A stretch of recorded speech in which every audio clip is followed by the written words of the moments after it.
Hello, very beautiful community. We're talking ex-conservative populist political forces in the West and Russian influence. Now, we know that for the most part, the resemblance of these forces toward some of the things we're seeing in Russia are not because they are produced by Russian influence, but because there is a global ideology doing the rounds that is generating the same kind of political result all over the world and all over the West. And we talked about it in the main channel. But we've got to strike the balance right, nevertheless, when there is an issue with Russian influence. You've got to not underestimate it and not overestimate it. So this is a sort of a perennial conversation we'll be locked into, unfortunately, about Trumpist type politics and either links to Russia or no links to Russia, but organic resemblance to the sorts of thing we're seeing in Russia. Let's look at the story together. Who are we talking about, first of all? Well, we're talking about this lot. This is Reform UK. And you've got to understand two things about them. They're incompetent, they're clownish, and they are not far from being on course to be the next UK government. And you've seen this with Trump as well. The trouble is that because technocratic centrism is failing so badly, it is possible for utterly incompetent political forces to win without actually being good at politics. Now, there are some things that Donald Trump does well, but the reality is that his election victory over Kamala Harris in 2024 was significant but marginal. It would not have been marginal had a Putin or an Orban ran in Trump's place. So I think that the buffoonishness and incompetence of these ex-conservatives is rather obscuring just how much of an advantage they have in our moment of historical moment. Now let's look at the story, and this is from Channel 4. The former leader of Reform UK in Wales. How much money were you paid, Mr. Gill? Not ashamed or afraid to be patriotic, he declares on his social media profile. Not afraid either, it turns out, to push a pro-Russian agenda in return for cash. No longer involved with Reform, the party made no comment today. He was a significant figure in Welsh politics, leading UKIP in the Senedd in 2016. We'll tell you. Here with Nigel Farage fronting the Brexit Party's Welsh general election campaign 3 years later.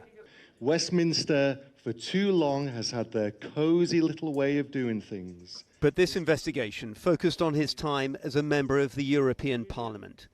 Gill, the court heard in 2018 and 2019, made statements and asked questions in the Parliament which were pro-Russian in the Ukraine context, and got paid, as Scotland Yard put it today, for peddling such narratives. He pleaded guilty to 8 charges of bribery.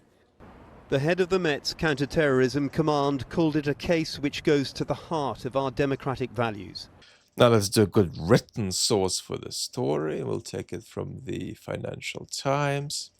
Former leader of Reform UK in Wales has pleaded guilty to bribery charges over money he received in exchange for making statements in the European Parliament that would benefit Russia.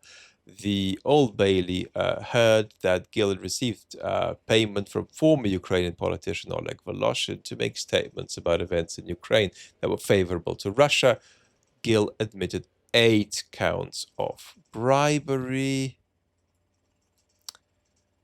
On Friday, the Old Bailey was told that Gill was tasked by Voloshin on at least 8 occasions to make specific statements in return for money.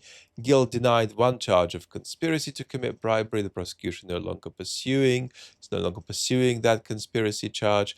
Gill was member of the European Parliament for the UK Independence Party and then for Nigel Farage's Brexit Party between 2014 and 2020. The party has since rebranded as Reform UK.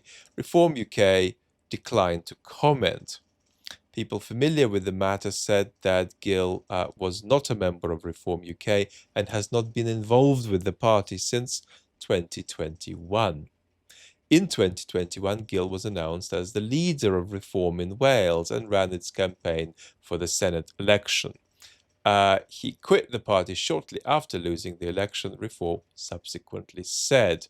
Dominic Murphy, head of the Metropolitan Police's Counter-Terrorism Command, said, "Our investigation uncovered an elected MEP was taking payments to peddle narratives that would have had the effect of being beneficial toward Russian interests." This case goes to the heart, as we just heard a moment earlier, in the TV report of our democratic values. So let's begin to break this down. A bit of context first. Overwhelmingly, ex-conservative, populist politicians in the West are organic. They are overwhelmingly products of moments of moment in our political culture. So we don't want to wake up tomorrow and blame Trump or the AfD or Marine Le Pen or Nigel Farage on Russian interference, because I'm going to miss 99.5% of the story. But having accepted that these are not aberrations generated by malign foreign interference, but just the state of our politics, having admitted that, we've got to then say that two things do happen at the same time. One is malign interference in our democracy by the Russians, which in some cases, like this case, includes manipulation of political actors and nefarious engagements with our political actors by Russian or pro-Russian forces.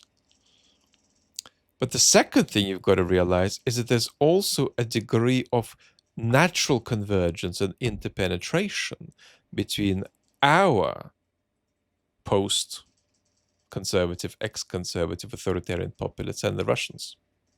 Partly because, as I argued in the recent video on the main channel, they ideologically share in a kind of fascicized monarchism of might is right variety. So if your tongue-in-cheek favorite authoritarian populist in your country suddenly writes an email to Mr. Dugin in Russia, whose influence shouldn't be exaggerated, and says, well, have you got any tips? I'm trying to end liberal democracy here, or as I would call it, awful elite globalized establishment rule. Give me some tips. Well, that's not the Russian state directly interfering in our politics.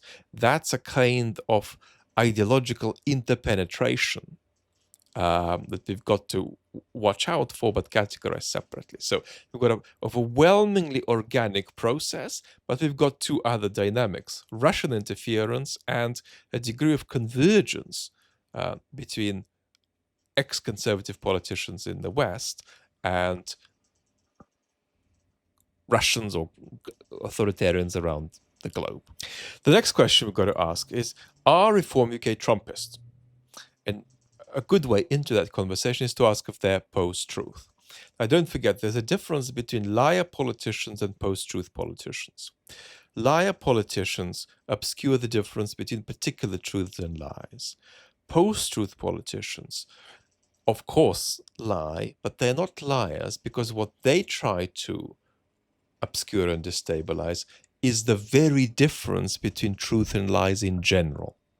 So let's watch a couple of clips of the leader of Reform, Nigel Farage, and then Mr. Tice, the deputy leader, responding to Trump's press conference about autism. When Donald Trump talks about links between paracetamol or Tylenol and autism, is he right? I have no idea. You think he might be right? I have no idea. You know, we were told thalidomide was a very safe drug, and it wasn't. Who knows? Nick, I don't know. You don't know. He has... Many people say that the earth is flat. Other people say that it isn't. I don't know. Who knows? You can think whatever you want to think. And why am I saying that? I am saying that because destabilizing the difference between truth and lies in the mind of a citizen is going to advantage me politically. Let's watch one more. On Tylenol this morning by Nigel Farage. on LBC, he wouldn't call out the dangerous falsehoods that were put to the public by Donald Trump. Why wouldn't he do that? Look, we're not scientists. Science evolves. Different scientists have different opinions, and we're not Tylenol experts. Of course we're not. So I'm not an earth roundness or earth flatness expert. Now let's put this now into the context of UK politics. This is a tweet from me from 2023. UK politics 24 to 2030, possibly. The Sunak government fails. Labour takes power, which is what happened, and fails, entering its deepest crisis yet. The Tories continue to fragment. Electoral reform fails to bring stability. Authoritarians circle power. By the 2030s, democracy hangs in the balance. So, what the importance of this little episode we're reviewing here is for us is that we're talking about a party that is on course for major power and could be the government a few years from now in the UK. That's why this matters. We're not talking about some kind of a fringe. We're talking about a party that has a small number of seats, but is polling above anybody else in the country, and thereby is in with a big chance of power in UK politics.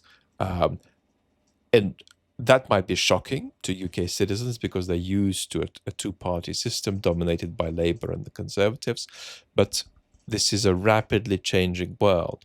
And what's very important to understand about democratic decline is that it is a tiny bit exponential. That's to say that the rate of democratic decline will not just carry on being the same next year and the year after. It'll accelerate. So we have done quite a bit of declining in the last 5 years, but each of the next few years are going to give us very possibly as much decline in a single year as we got in 5. So we've got to appreciate that that's the historical moment that we're in. Let's now say more about the UK context. In the UK context, this bunch of incompetent, irresponsible, dodgy politicians is at the moment the only political group that's really deeply connecting with the country. Partly this is actually about populism. This is actually about the fact that we've got a prime minister who engages in little more than sort of technocratic speak from the 1990s. And we've got Nigel Farage, who is a sort of walking, talking manifestation of irresponsibility on 2 legs, but he's able to connect to the population and really speak to everyday private sentiment as opposed to engage in various kinds of bureaucratic language. That matters. What also matters is that we have largely got an austerity-light Labour government. We have got a passive Labour government, a reactive Labour government, and a Conservative Party that is in an equal degree of disarray. So it's easy to feign coherence in contrast, right, to the state of old mainstream UK politics. You don't need to be a political genius to do that. And as a result, unfortunately, people who are not very responsible and not very competent are succeeding. Much of the fury of a very large minority of UK citizens or a small majority of UK citizens is not properly addressed by the main parties. Let's take a couple of examples. One is mass immigration and illegal immigration. A large minority or a small majority in Britain feel fed up with the status quo. They want mass immigration reduced and they want illegal immigration eliminated. Neither party is offering them that. And they aren't even getting an explanation of why they're not being given what they want, right? And so they feel resentful. They feel unheard. They feel unsafe. They even feel that politics is opaque, because what must be the forces running this political game if it is so unresponsive to what I feel on the doorstep? Right? Now, you might say, well, surely a progressive case has to be made against such sentiment. Sure, but you've got to make it constructively. And there are certain things that have simply changed. You can't make the case for immigration in the way you could in the 1990s today. You've got to do it very, very differently. And we'll talk about that too. But the point is, that's one issue along which there's a very big rift. Another big rift in the UK is about the decay of public services and the sort of rapacious privatization of utility companies and their conduct. Brits are pissed about that, and they have the inkling that it's going to be Nigel Farage who will best fix this problem, which isn't true, but that's the feeling Brits have. And Farage has successfully managed to communicate that to the population. Now we've got to make the next point, and perhaps our final point today. And that's that Farage is arguably over-platformed and definitely under-challenged when he is platformed on UK television or in the papers. And so with this story, we needed to see a bit of prominence for it in the UK, which we maybe didn't see enough of. But much more importantly, we need Farage and Reform challenged about this and asked robust, practical, factual questions. Going back across Farage's career. Farage is somebody who, with a degree of qualification, expressed over 10 years ago, let's admit, a liking for Mr. Putin's politics. Mr. Farage had questions to answer about why central donor during the Brexit campaign kept meeting Russian officials repeatedly through that period. So you've got to keep challenging these people. And the trouble we've got is that journalistic institutions, and you've heard me say this many times before, simply don't have the skills to handle post-truth politicians. They have the skills to handle politicians who lie repeatedly, but repeated liars are stable liars. And journalistic institutions do know how to handle those. But they don't know how to handle post-truth politicians. If you say the sky is not blue, the sky is grey, repeatedly, every time that there's a blue sky, I do think journalistic institutions know how to challenge that. But if you say, well, the sky is grey, but it's also green and purple, and it's actually below us and not above us, and there's no truth of the matter anyway about the color of the sky, it's a matter of subjective opinion, or I'm not an expert in the sky, then journalistic institutions currently have no solution. And we need to help them develop a solution, otherwise they're going to go out of business, and so will our democracies. Now, that's enough for today. Lots of love. Talk soon.